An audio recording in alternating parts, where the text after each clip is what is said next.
Pull up a log, getting close to the fire, close enough the dark can't reach you, but not so close that it gets ideas.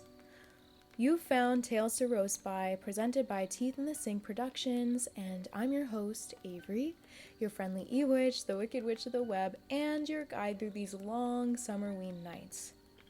Just a reminder, if you've been here before, these stories are all true. Mostly. True enough that somebody somewhere didn't make it home. And for the next few weeks, while the nights are warm and Halloween is still lurking just over the horizon, I'll be sharing original spooky stories from the world of Teeth in the Sink Productions from myself, and you can think of these as campfire tales for the strange girls and ghouls, the horror lovers, the midnight readers, and the creatures who start decorating for Halloween before summer is even over. If you're anything like me, my room stays decorated for Halloween all year round. And some of these stories are standalone nightmares, some may connect in ways you don't even expect, and some are leading towards something much, much bigger. Because every campfire story starts somewhere, and these stories are only the beginning. They're the first introduction from a collection of nightmares that will soon be crawling their way out into an upcoming book series that I've written and created called Teeth in the Sink. Because let's be honest, we've all had that nightmare, and I know you know the one, I have them all the time, where your teeth start wiggling, one falls out, then another, and then all of a sudden you have a sink full of your teeth and an empty mouth. So keep the fire burning, keep an eye on the woods, and if you hear something moving beyond the glow of the flames, don't go looking for it. And tonight we find out why. Tonight's tale is called The Girl in the Photobooth. The Girl in the Photobooth. The carnival arrived every October. It always appeared overnight. One day the fairgrounds would be empty. The next, they'd be packed with rides, food stands, flashing lights, and the smell of popcorn drifting through town. For 16-year-old Lily Harper, it was her favorite time of year, especially because it meant spending the entire weekend with her best friend Ava. The two girls arrived just after sunset. Strings of orange lights glowed overhead, music blasted from speakers, children ran between game booths carrying giant stuffed animals. Everything felt magical. For the first few hours, they rode every attraction they could find. The Ferris wheel, the tilt-a-whirl, they went in the haunted house, and by 10 o'clock, they were exhausted. "One last thing," Ava said. Lily groaned. "You've said that 6 times. But this time I mean it." Ava grabbed her wrist and pulled her toward the back of the carnival, away from the crowds, away from the rides, toward a narrow pathway lined with old trailers. The lights became dimmer, the music faded. Eventually they reached a section of the fairgrounds neither of them had seen before. A single flickering sign stood beside a rusted trailer, Photobooth. The machine looked ancient. Its red paint had peeled away years ago. The curtains hanging over the entrance were faded and torn. "I don't think this thing still works," Lily said. "Only one way to find out." Ava dug a few coins from her pocket. The machine rattled when she inserted them. To their surprise, a light flickered on inside. The girls laughed. "No way! Get in." They squeezed inside the tiny booth. The curtain fell shut behind them. A bright flash exploded, then another. The machine whirred. A strip of photos slowly emerged from the slot. Ava grabbed it. The girls leaned together and looked. The first photo was normal. The second, too. In the third photo, however, Lily frowned. "Wait, what?" Lily pointed. Behind them, near the curtain, a face. A girl. Pale skin, dark hair, standing in the background. Neither of them remembered anyone entering the booth. Ava laughed nervously. Some random girl must have walked by. Inside the booth? Maybe. The explanation sounded ridiculous. Still, they shrugged it off. The carnival was crowded. Strange things happened. They tossed the photo strip into Ava's purse and forgot about it, at least for a while. The next day, Lily was scrolling through her phone when Ava called. Immediately, she knew something was wrong. "Did you post pictures from yesterday?" "No." "Check your messages." A photo appeared on her screen. It had been taken on the Ferris wheel. Lily remembered posing for it. What she didn't remember was the girl sitting directly behind them. The same girl from the photo booth. Pale, dark-haired, smiling. A cold shiver ran down Lily's spine. That's not funny. I'm not joking. Maybe she followed us around? Look closer. Lily did. The girl wasn't sitting behind them. She was standing on the Ferris wheel, balanced impossibly on one of the metal supports. Her smile stretched far too wide, and Lily's stomach dropped. Delete it. I already tried. What? It keeps coming back. Silence filled the phone. Neither girl wanted to say what they were thinking because the answer sounded insane. Over the next week, things got worse. The girl appeared everywhere. Family photos, school pictures, security camera footage, always smiling, always watching. And every day she seemed closer. At first, she appeared in the background, then the middle distance, then only a few feet away. The strange thing was that nobody else seemed to notice. When Lily showed her parents, they saw nothing unusual, just random photos. No mysterious girl, no pale face, nothing. Only Lily and Ava could see her. One evening, Lily opened her bedroom door and nearly screamed. A photograph sat on her pillow. She didn't recognize it.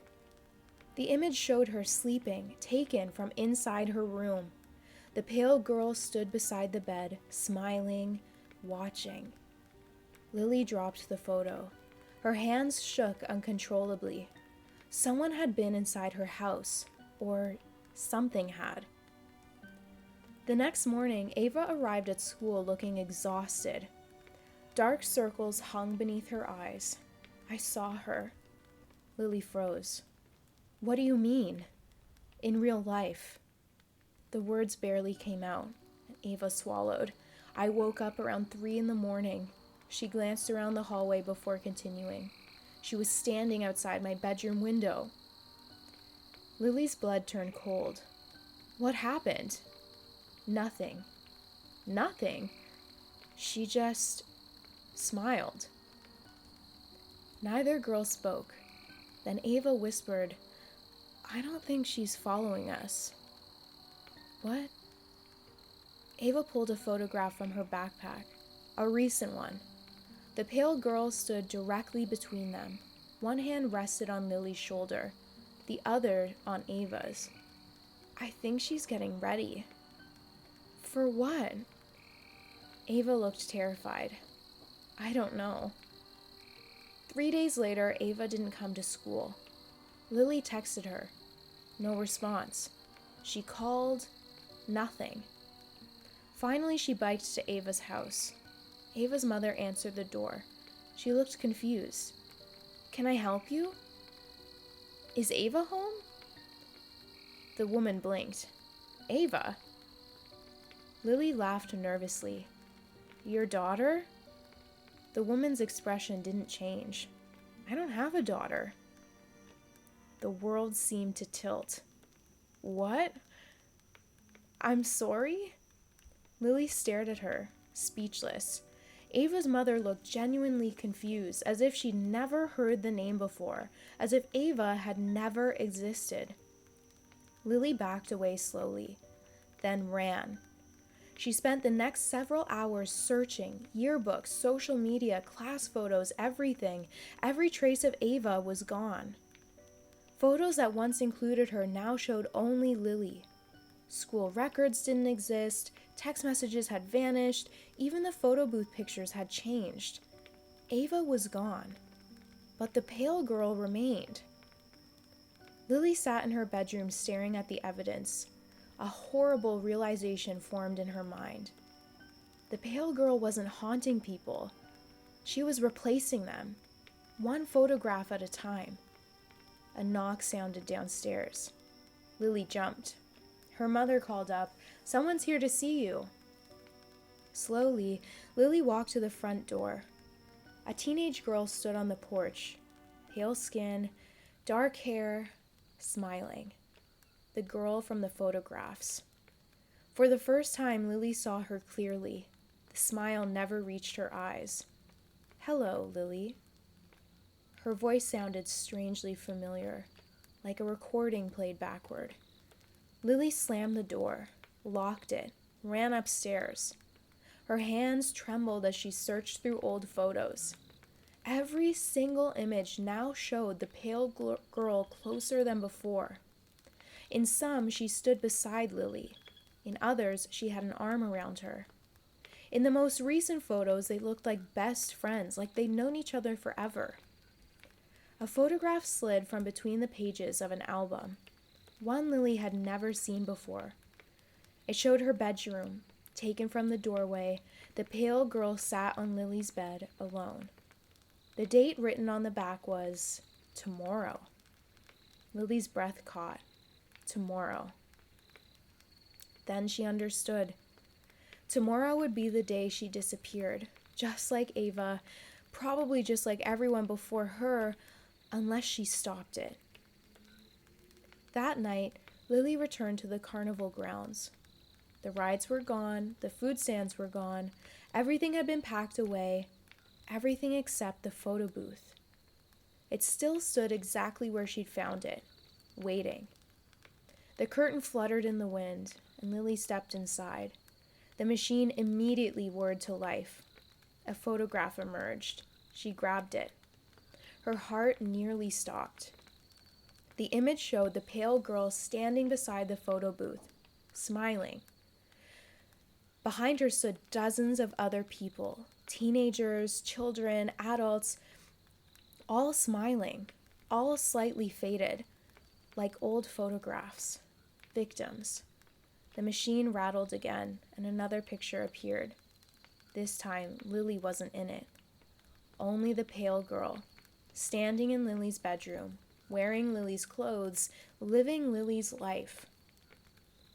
The final photograph emerged, and on the back, someone had written a single sentence. There must always be someone in the picture. The curtain behind Lily rustled. Slowly she turned around. The pale girl stood inside the booth, smiling, closer than ever before. "You took my picture," she whispered. The camera flash exploded. White light filled the booth. For a moment, Lily saw hundreds of faces trapped behind the girl's eyes, and then everything went dark.